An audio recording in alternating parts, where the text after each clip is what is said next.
All right, so I'm here with the one and only Felipe Mejia. What is up, Felipe?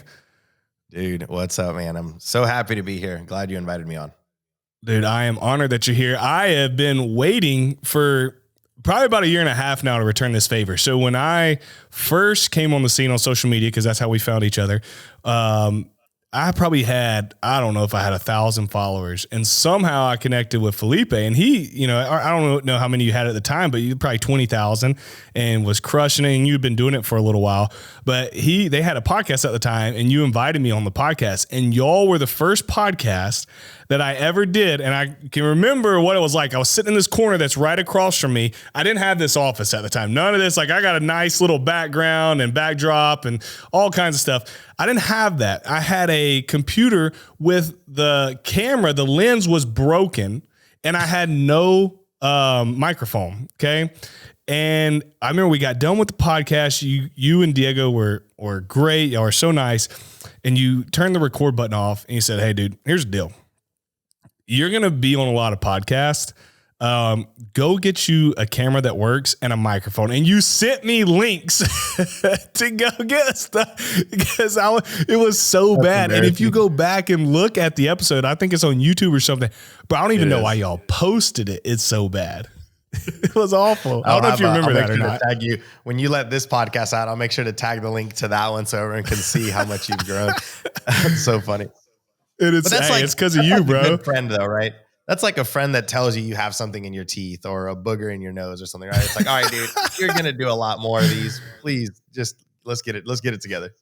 Yeah, and you said it in a way that only you could say it. Like you were nice about it. Be like, bro, like, come on, like, what are you doing? You don't show up to. And I was green. I knew nothing about social media, but you like let me know real quick. You're like, hey, clean it up. Like, people are gonna see this, and I was like, all right, I like this guy. Like, he's straight up with me. And ever since then, we've kept in touch. We won't do it on this podcast. We'll save you listeners, but we love to dig in on politics and saucy subjects. I think me and Felipe we flirt on the line of like, we don't give rats behind really what you think about us. We are who we are. You either take it and you love us, or you hate us and you leave it. I don't know. I don't want to speak for you, Felipe, but I feel like that's kind of your mindset. I would agree, as well. Man. I love your social media. I mean, it's pretty cut and dry. I think you said you came from a preacher's background. You were born in the South. You love your family. You love hunting. You're like, guys, it's right there. I am who I am. I'm here to provide as much value as I can, and I'm the same way, right? Like, you're not going to be loved by all, and that's okay. And my content isn't for everyone, but I'm here to provide value through my social media about real estate investing, reaching financial independence. And we'll get into my story, why I'm so passionate about real estate and coaching it, especially, and how teaching it to others and how it's been so rooted in my background back to where I was even preteen. And we'll get into that story for sure. Yeah, let's do it because the reason I wanted to have you on here, number one, to dig into real estate stuff, which we obviously will. You understand the game, you know how to be successful in it in a lot of different facets: wholesaling, residential, short-term, flipping. You've done it all. But before we get into that, I want you to just tell people your story, where you started from to how you got to where you are today, because it's inspiring as all get out. It really is a great story. Yeah. So, how did I get here? So there's a man and a woman and they love each other. No. X-rated. No, there's two genders. Okay, I'll stop. Okay, I'm done. Oh my God. All right. So welcome to the Joe Rogan experience. Oh my, his podcast is a trip. I can listen to some episodes and some episodes I'm like, I'm out. I can't do this. But it's like a bad buffet. When you're hungry, you go, but every time you're like, why did I do that? Yeah. You get home, you're like, oh, this insulin's killing me. Oh, dude, I'm telling you. All right. So real estate. Yeah. So my story. My parents got divorced when I was 11. And to make a long story short, my mom had to create or reconstruct her basement into living spaces because financially, when my parents got divorced in our culture, right, the man makes the money, the woman stays home and make the house. Not that it's right or wrong. It's just the way it is. It's not going to change. So when my dad left, right, my mom kind of was put in a tough spot. So she rented out the basement in the house, which is the only thing she was awarded at the divorce was the property. And she rented out the basement to local construction workers so that she could at least pay the mortgage, right? So if she could take care of the mortgage, she knew that she would be able to keep us together. Now, eating and anything above that, we were like struggling. But that was the first step towards her freedom. And I don't mean financial freedom. I mean like us staying together as a family, right? Like I'm not even talking about abundance yet. So she did that. And that was my first like look at the power of real estate. People do real estate for financial independence, for freedom, to get out of their W-2 jobs, to do a bunch of different things. But I've yet to hear somebody say that, they learned or got into real estate to keep families together. And if you read statistics around the country, kids that are in a household that are not moving all the time, that have a stable living space, are far more likely to be successful, to stay out of jail, stay out of prison, and all these things. So my mom let go of her comfort, rented out her basement so that the family could stay together as much as possible. And then that was before house hacking was cool. There was no name house hacking at the time. And your mom was a pioneer. She didn't even know it. Before it was social media cool to house hack. This was more necessity. Yeah, 100%. That's amazing. From there, middle school was fine. Then went to high school. I was kicked out of high school for selling dope. So I then ended up going to an alternative school for a half a year. So I had entrepreneurial already in me, not the right kind, but it was there. I always tell people, I don't care if you're flipping rocks, burgers, but at least at the end of it, get to start flipping houses and you'll make real money. Went to alternative school for a year. I met a youth pastor that was teaching there, and no idea what he was doing there. Like it was like seeing like a white man in my pueblo back in Mexico, where my family's from. Like it was like, what are you doing here? Like it was all like police officers that were off duty that were like teaching, or it was like guards from the local jail. Like, and then there was this youth pastor, super random. Like talk about being the light in darkness, right? Dude really took that verse to the heart. Yeah. And I'd say, he would do what? No, I just said, I'd say he's brave soul, I was like, I don't know what you're doing here. Anyways, he would like really pour into the guys that were there. Honestly, no one listened. We all knew everybody thought he was like a weirdo. But one day I missed the city bus going home, and I went back to the school to call my mom because the city bus runs like I don't know what it was, but anyways, it was going to be a while before I got back home. Went back to call my mom. His name was Mr. Wiley. And I asked Mr. Wiley, I was like, hey, can I use your phone? I got to call my mom, like blah, blah, blah. And he was like, yeah, if your mom's cool with it, I don't mind dropping you off, giving you a ride. And it's funny because now knowing what I know, like we're in the middle, like he drove like 20 miles the wrong way to drop me off to then have to go another to his house. I felt terrible once I found out, but mom said, yeah, that's fine. Wow. You can give my son a ride home. And on the way home, he had Christian music playing, and we just got to talking. I mean, you're a believer. You understand where this story goes. Before the end of it, I was going to church with him. Really cool guy. Met his family.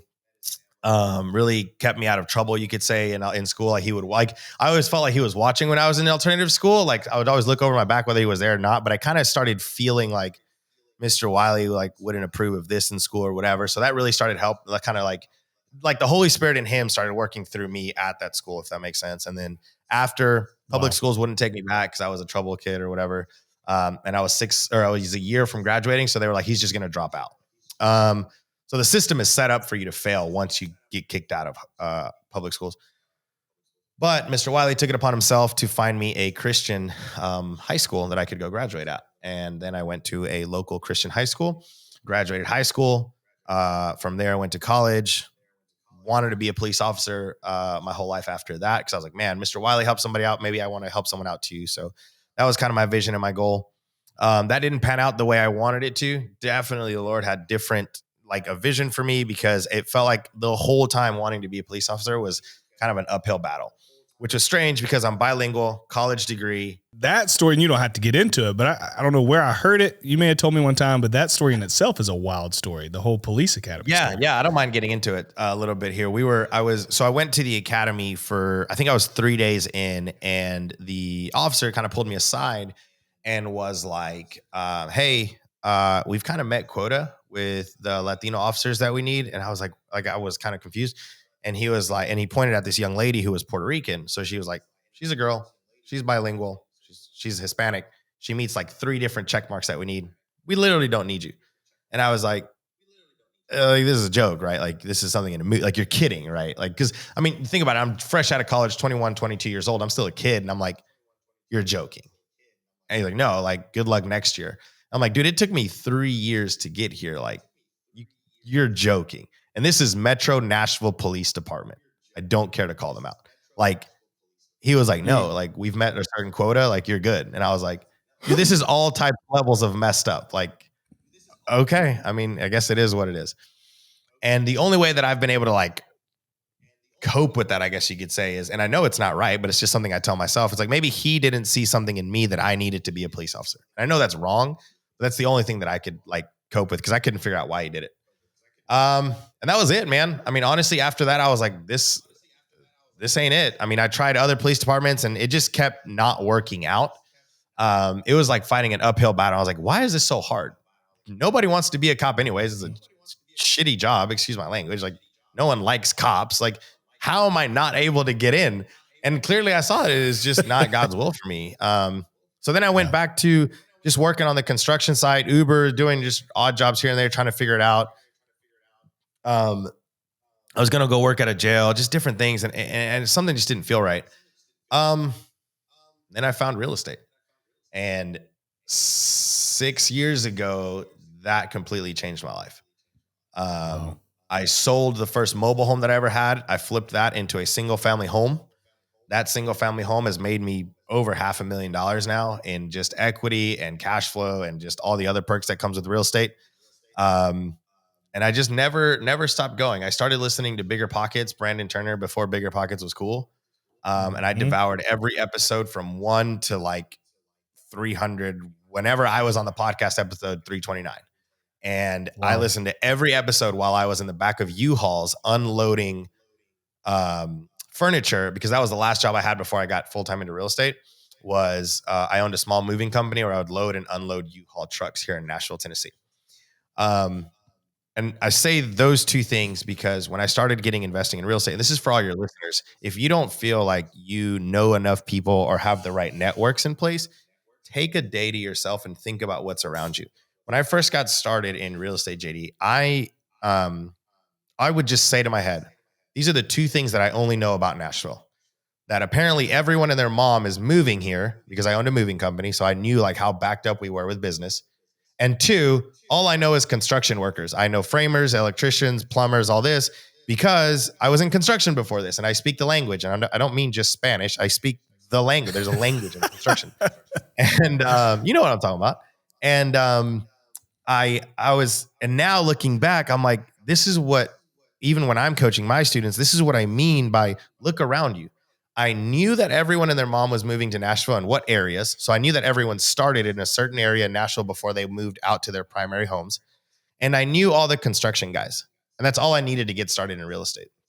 Wow. And then from there, man, I just hit the ground running, bought my first single family, and I'm still buying the same type of homes. I haven't deviated from my plan. I got a couple short-term rentals here, a couple apartment complexes that I've partnered up with other people, but my main shtick is my cash flowing, boring single family homes.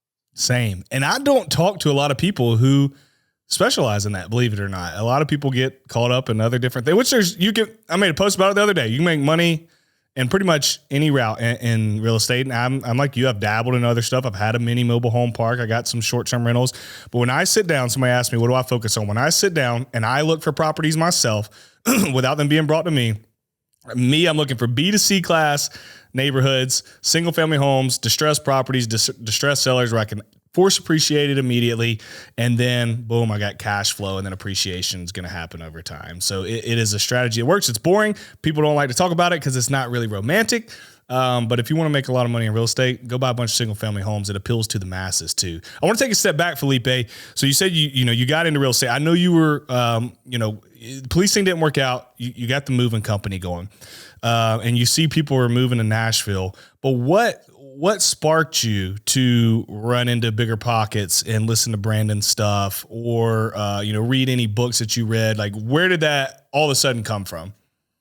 Yeah. So I knew that what I was doing wasn't going to be it. And I knew in my gut that I was going to be wealthy. And but I was willing to put in the work. Like, I remember being on the construction site, bawling my eyes out at like 10 o'clock at night because I had a job to finish, throwing drywall and wood into the dumpster, and just knowing in my heart of hearts that I was going to be rich one day, but this is what it was going to take. And I had no idea where the end was because I was so far at the beginning.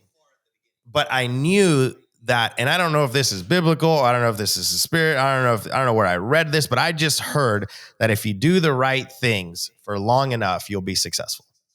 And I was like, I know it's Saturday afternoon. I should be out clubbing, partying, chasing women, whatever, but I'm not. I know that this is the right thing to be doing right now. And I said, other than this, I need to be educating myself about real estate, because this is going to sound terrible, but I'll never forget this quote that I saw on social media because it hit me so hard. It said, even Jesus couldn't find a place to rent. And I was like, oh my God, that sounds so terrible. But I need to educate myself on the second oldest profession. We all know what the first one is. The oldest second profession in the world. And I need to do the right thing for a long time, which was real estate, and just keep hustling, keep working, saving money for when I'm ready to buy real estate. And that's what I did, man. For 2 years, I saved up every dollar I had because I wasn't bankable, because I didn't have a regular W-2 job. So I just saved up every dollar I had. I've never used hard money or private money. I can say that on here too. I've also never BRRRR'd. I'm not a fan of the BRRRR strategy. Personally, I don't see it, but maybe it's just because I'm not that smart. I don't see how it works. And I knew, like, after listening to all these podcasts, I was like, I'm not out there to make $100 cash flow house. I'm trying to make $800-900 per house. I don't want to have 1,000 units. I want to have 100 units that make me 100,000 a month. I was like, I don't want 1,000 units that make me $1,000. I want 100 that make me 100,000. Like, I was like, after listening to all these podcasts, not just the ones that I like, and not just the ones that tickled my fancy, and not the ones that were cute. Like, I was like, I'm listening to over 300 podcasts of successful entrepreneurs, and I saw this like consistency in the ones that had long-term wealth. Like Real Estate Old School, rest his soul, but he was one that I really, really, really trusted and I would confide in. And he was like, dude, I do single family homes. I don't know what all this fancy stuff that other people are doing. He's like, but I live next door to I think it's the Alabama football coach dude that's really famous, and some other people. And he was like, I don't know about them, but I got rich off of single family homes. I'm like, I like you, right? Like, yeah, like, I don't know anything about this fancy stuff. I got a bank that funds them. I got to paint them, and then that's it. We buy the next one. I was like, man, I like this guy. That's awesome. And I want to highlight, a couple things you said. Number one, you were talking about the strategy you use. I use BRRRR to this day, still use it. I also have lines of credit, which we'll get into, which I know you're a huge fan of. I've done seller financing. So there's the beautiful thing about real estate is there's a ton of different ways to do it and be successful, just depending on what you're trying to accomplish. But more so, I want to dive in and let all the listeners know Felipe saved up money for 2 years. If you look at Felipe's social media today, you look at my social media today, you look at other people who are public figures talking about their journey, it can make you seem as though you're behind and that they just were able to make this happen overnight. That is not the truth. I know my story as I paid off debt from 2013 to 2018. 2013 to 2018, I did not invest anything. I was just paying off bad debt that I got myself into right when I come out of college. And then, and only then, did I start buying real estate in 2018 and learned how to scale and grew a nice portfolio over the last few years. But guys, this was a journey. And so if you're at that place of where you're saving up money, you're getting your finances in order, you're still learning, great. That's okay. You're not behind. We're all on a different journey. The key for you is once you're in that financial position to pull the trigger. Where you get yourself in trouble is when we just start having paralysis by analysis and not doing what we need to do. Because at that point, like Felipe, this entire time while he's getting ready financially, what's he doing? He's learning, he's educating himself. And then the man went and pulled the trigger when the time was right. If you don't pull the trigger, that's where the problem is, but don't get discouraged at yourself because of where you're at in your journey. Yeah, no, that's really good. A couple of things that I've don't understand. And again, I'm not saying it's wrong and other people have found success doing it, but a couple of things that I couldn't figure out was how the burst strategy works long term. How if you have to get hard money or private money to do deals, I don't know why, but I just don't feel like I don't know, maybe I'm completely wrong, but to me, I take a deal to the bank. If the bank won't fund it, then it's not a good deal. They spend millions of dollars to not lose billions. Hey, banker guy, will you fund this? Is this a good deal? They'll underwrite it. They'll get their people out there and they'll say yes or no. And I just go based off of that. And I think that's one of the reasons I can say in the last 7-8 years, I've never lost money in real estate. And I probably won't because I play it really, really safe. I've been poor. I don't ever want to be there again. So I just buy slow, but I know that my wealth is guaranteed. Yep. And that's smart. You guys be conservative in your underwriting, and we can get into all that here and what that looks like in a little bit. But you don't want to get carried away and start doing dumb things in real estate. If you over leverage yourself, then you could put yourself in a bad position to lose. But if you're just smart, it's really hard to lose if you do things the right way and you're conservative. So, Felipe, tell us about the first deal you did. So you said you sold a mobile home park and then turned that into a single family home. What's that like for you? Are you nervous? Are you scared to take the plunge? What all did you have to do? What the numbers look like? How'd you figure it all out? Yeah, absolutely. So when I graduated high school, my mom gifted me her portion ownership in a mobile home. I had to buy the other half of it. Now that mobile home produced income while I was in college because I rented it out to a tenant that I literally still have to this day. Wow. Victor the Painter. If you've heard any podcast that I have, you know who Victor the Painter is. JD, welcome to the club. Now you know the story of Victor the Painter. Victor's been with me for Victor the Painter has been with me. He literally just painted my most recent property that I got. I wrote them the check a couple of days ago. He rented the mobile home while I was in college. So he paid off my whole lot fee. It's not a mortgage, it's a lot fee. And I lived for free all through college. Victor, so once I graduated college, I went to sell the mobile home. And that was my first down payment for my first single family home. So out of college, I went and bought a single family home using the down payment from selling the mobile home. And that's the story of the famous Victor the Painter and the mobile home. And then Victor went with me to the single family home that I bought. And actually, I rented him the master bedroom at, I believe it was $700 and my mortgage was $900. Wow. So I had to pay $200 out of pocket. I don't think I've ever paid a mortgage, JD, ever. I love it. So he was paying $700 because he got the master. I was paying $200 and we were splitting the bills. And that's kind of how that mobile home, the mobile home kind of played into it. And then I just saw the power of real estate through that and how a tenant could take care of your mortgage. And I was like, yo, I definitely can't stop doing this. That's amazing. And so you got into that first home. And like you said, you realize you saw the light. I'll never forget the first one I did. I was so freaking scared. I feel like you're more of hey, I'll dive right in. Whatever happens. I'll figure it out. I've done my due diligence. I'm not scared. I was over here trying to back out of that first deal because I was so scared that I didn't run the numbers right, that the house was going to burn down. I wasn't going to have a tenant, whatever the case may be, and really wanted to back out. My best friend who helped me get the deal was like, no, you're not backing out. You're buying it.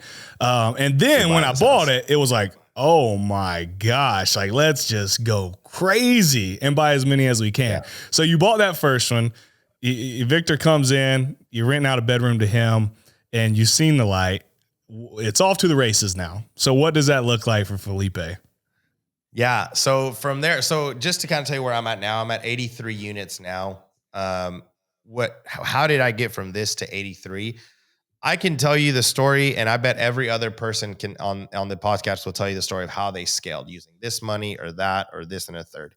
I can narrow it down now to a couple of very, very simple things that I think will add more value to your listeners than, how big my portfolio is and how I did it. There's a couple of things that I did that are guaranteed to give you success, in my opinion. One, the person that I married has contributed to my success more than anything that I can think of. My wife, my partner, whoever you choose, I can't remember the book that I read where this guy talked to like 100 millionaires and they all said a bunch of different things, but they said at the end of the day, the person that you partner with in life, who you marry, is going to contribute or take away from your success more than anything. And I can 100% say that. So one of the reasons that I feel that I was able to scale so quickly was because I have the right partner.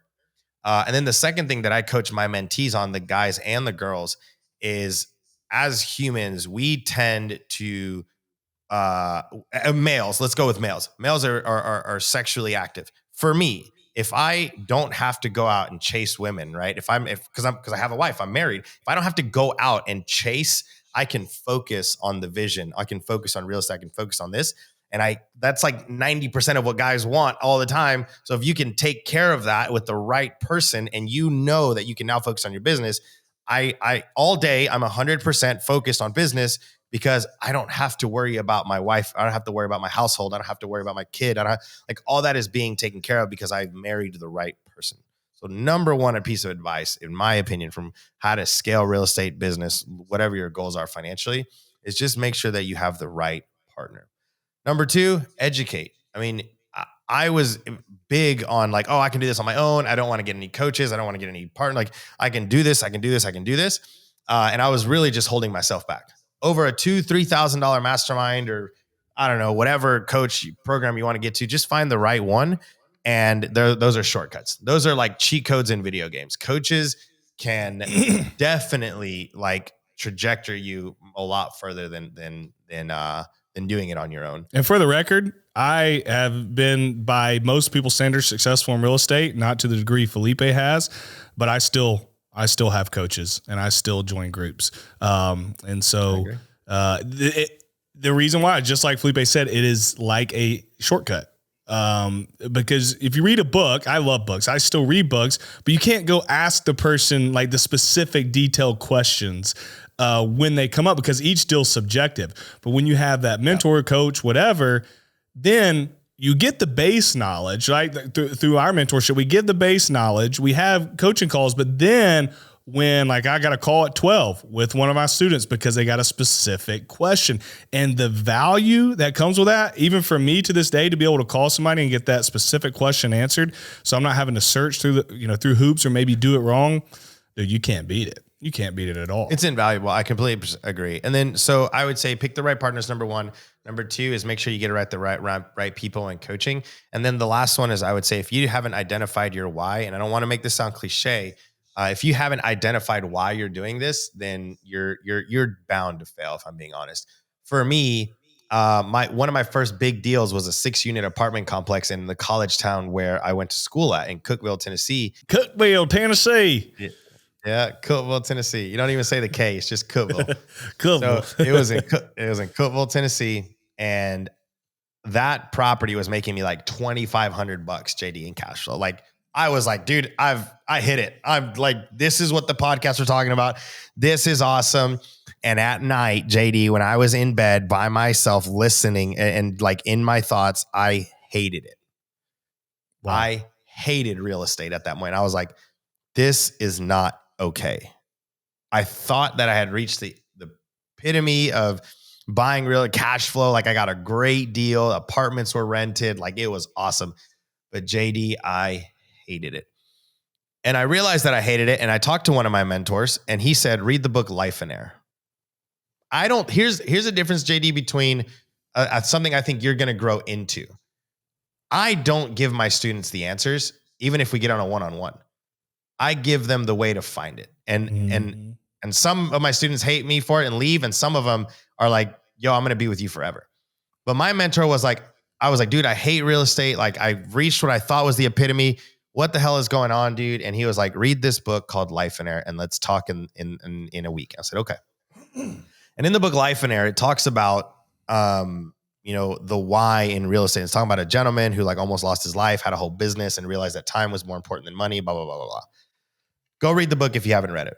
So then what I did instantly after reading the book Life and Air, I realized that I wasn't in real estate for money. And that's what I had thought I was at the beginning, because out of 320 some podcasts I listened to, 318 of them probably spoke about the money of real estate, but no one talked about the time yet. They do a little bit more now.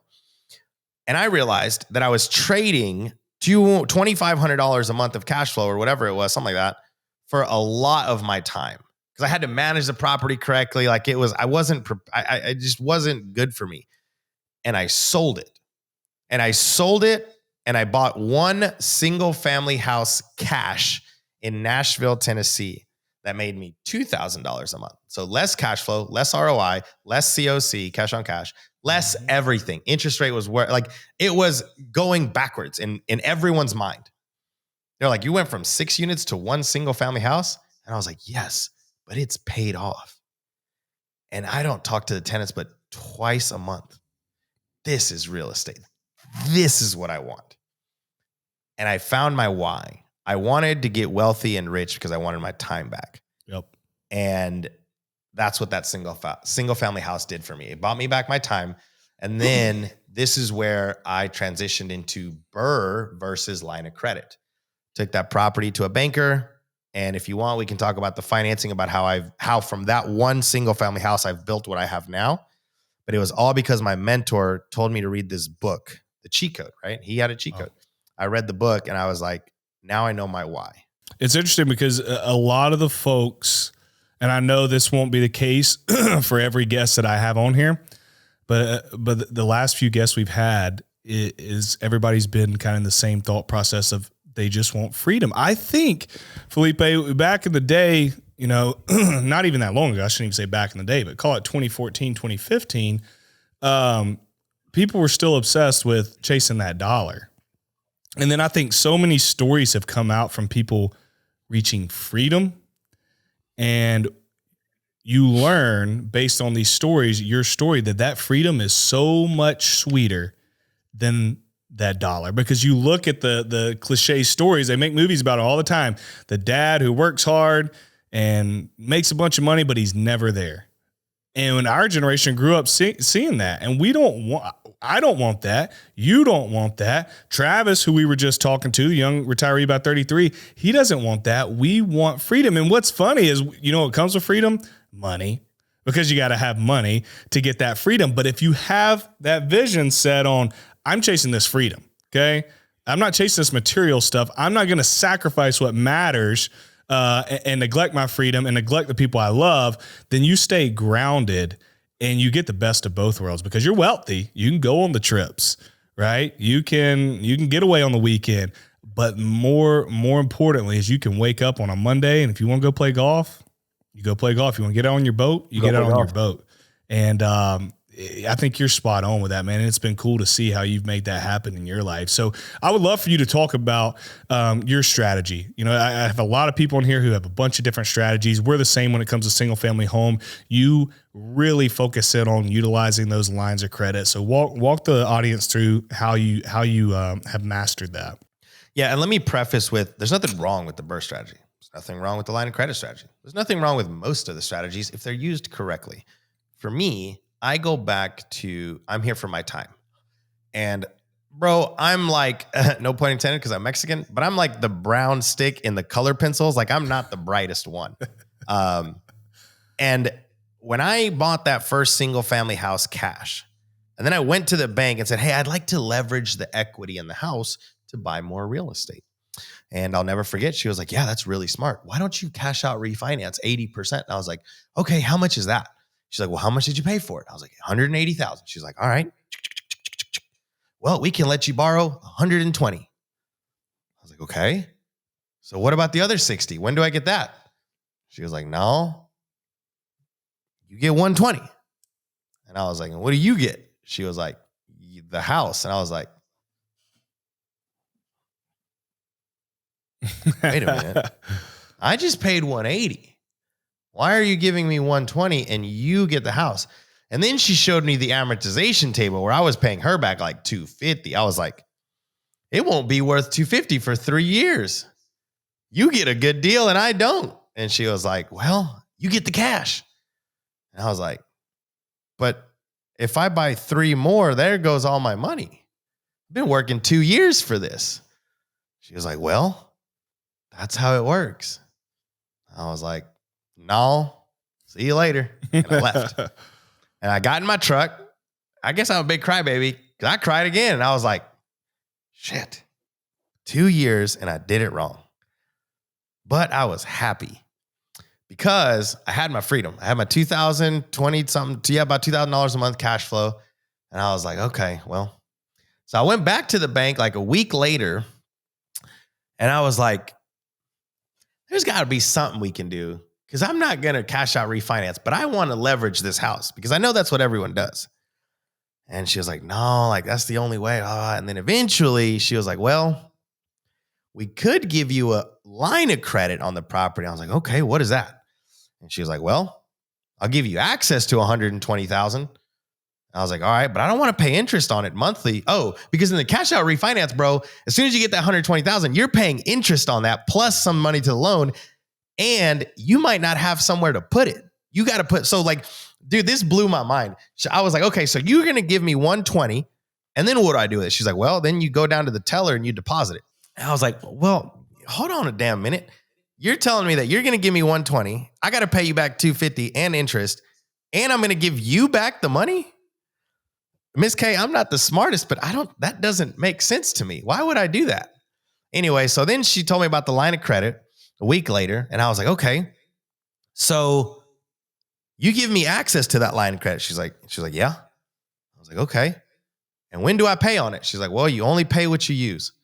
I was like, okay. So if I have a $50,000 down payment, I can take it out of that line of credit and I'm only going to pay interest on $50,000. She's like, that's right. And when do I pay the money back? She's like, well, whenever you want. And I was like, okay. And whose money is that? She's like, well, it's other people's money that they put in the bank, but you get to use it. And do you get my house? She was like, no, unless you don't pay your loan. I was like, okay, I like this a lot better. So she gave me a line of credit for $120,000. I'd put $40,000 into a house. I would let the tenants pay it off with the mortgage, rent. All the cash flow would go towards paying off the line of credit. I would do a flip or a wholesale here and there. And then I would do another one and another one.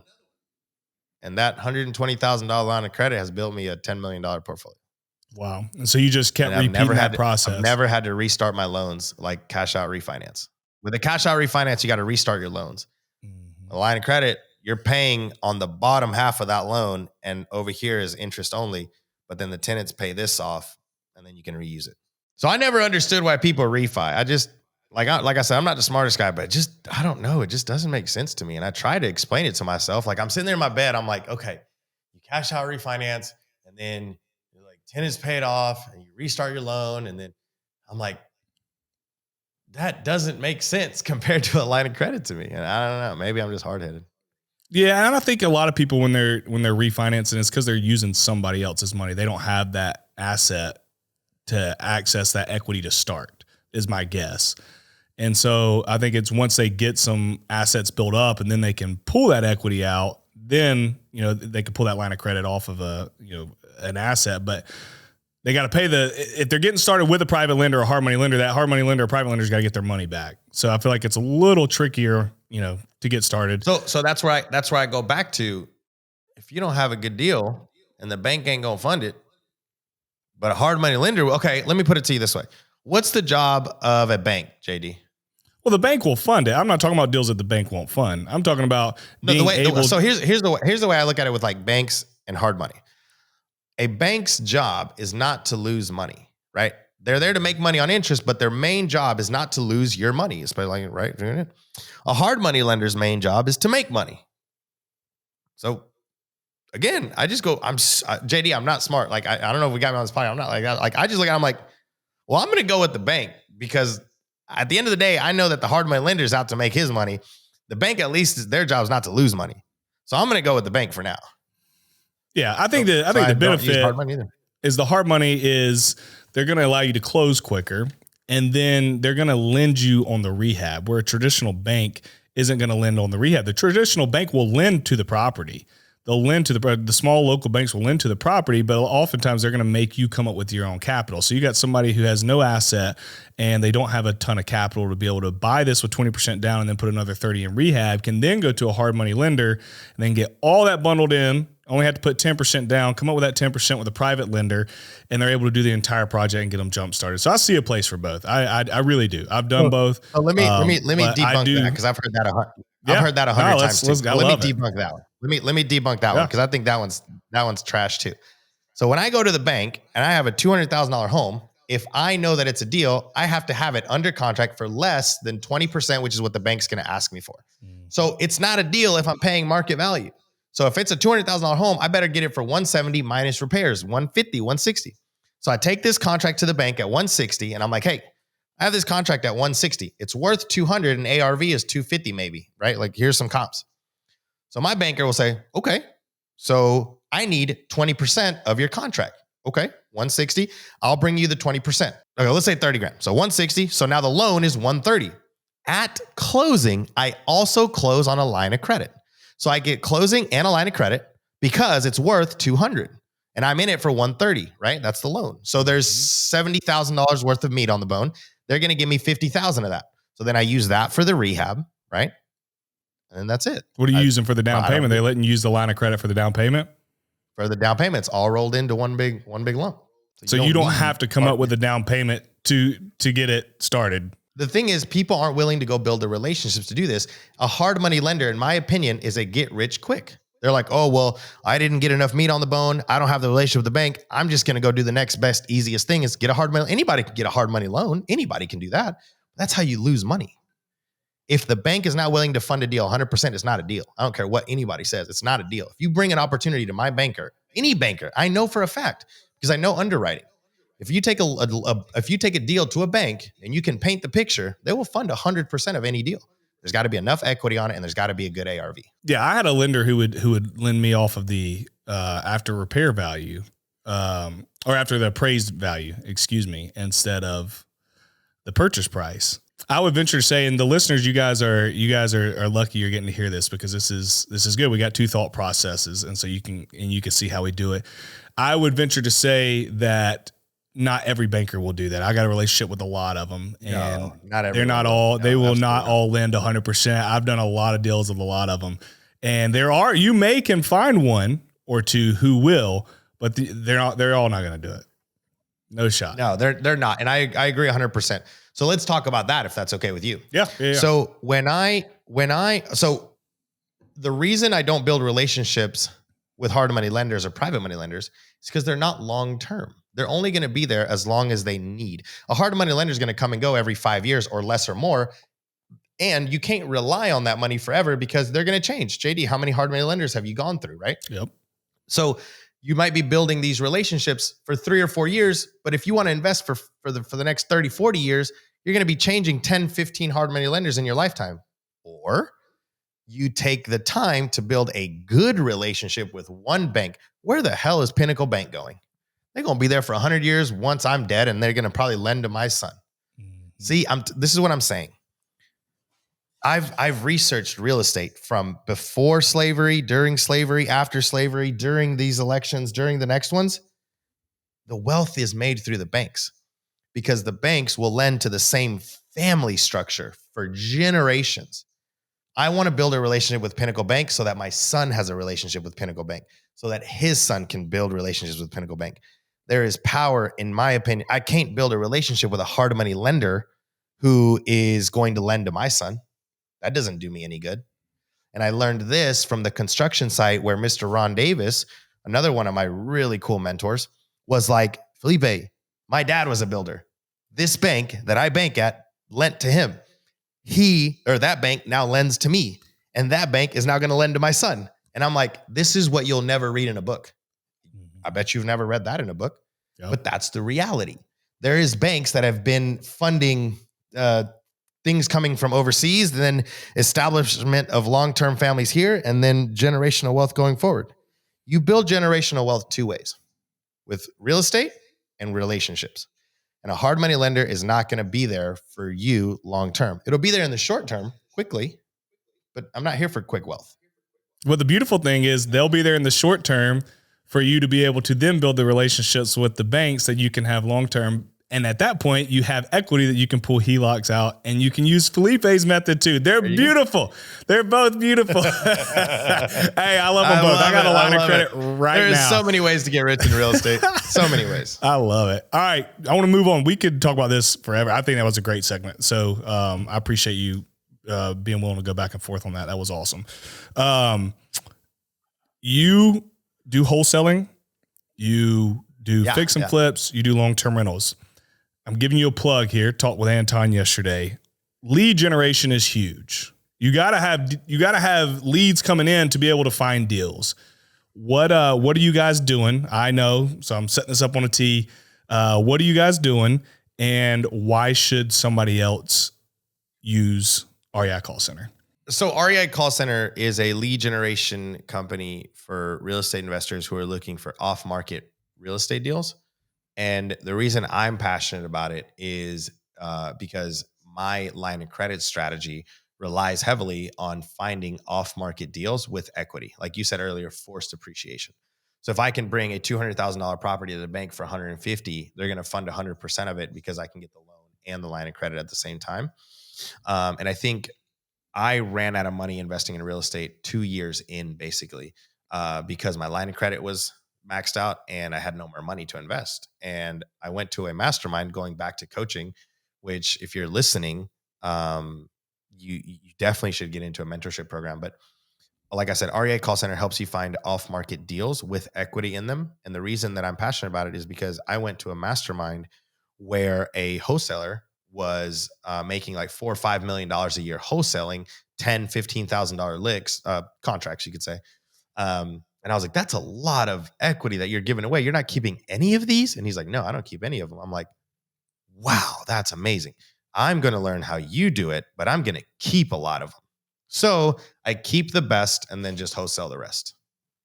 That's awesome. And so talk about REI Call Center, like how you guys, how that came about and what you got, what systems you have in place. So, because y'all do that for other people now. Felipe's got the leads coming in. I mean, you got, what'd you say, 83 units, 81 units, something in that ballpark.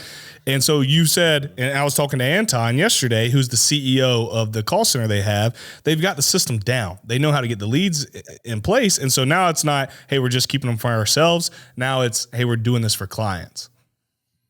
Yeah, so we were at that mastermind and we listened to Gonzalo Corzo. Big shout out to Cash Geeks down in Florida.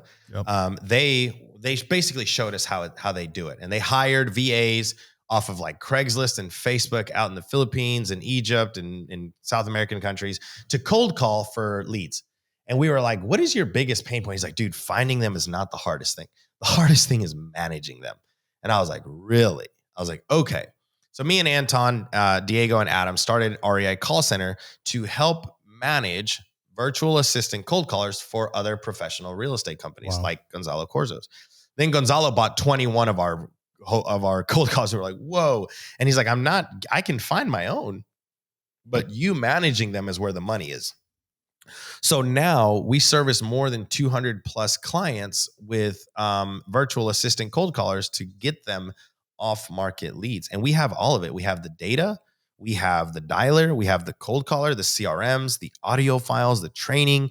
I mean, we have some of the best cold callers in the country, I bet, because they're trained by some of the best. We have RJ Bates training. We have Naaman Taylor training. We have Elijah Rubin from Closer Olympics. We have some of the top closers training our virtual assistants to help our students, to help our clients. That is awesome. That's absolutely awesome. And so now, you know, if you're somebody who's struggling with lead generation, you know, you don't know where to look, right? The only place you know to look is Zillow, and you have nothing else in place. REI Call Center helps people like you, and you know, they teach you how to choose, right? They're not going to choose a place for you, but they'll kind of guide you, and you're going to pull list, you're going to pull contact information, and then you're going to hand it to these guys, and then they're going to start dialing. And it's not just, oh, you just hand it over. No, there's whole, meetings that are happening beforehand with you and their team. And then they got a quality team who's sitting down and listening to the calls that their VAs are having with potential sellers to make sure that the calls are going correctly and that you're staying, aligned with your goals and your targets.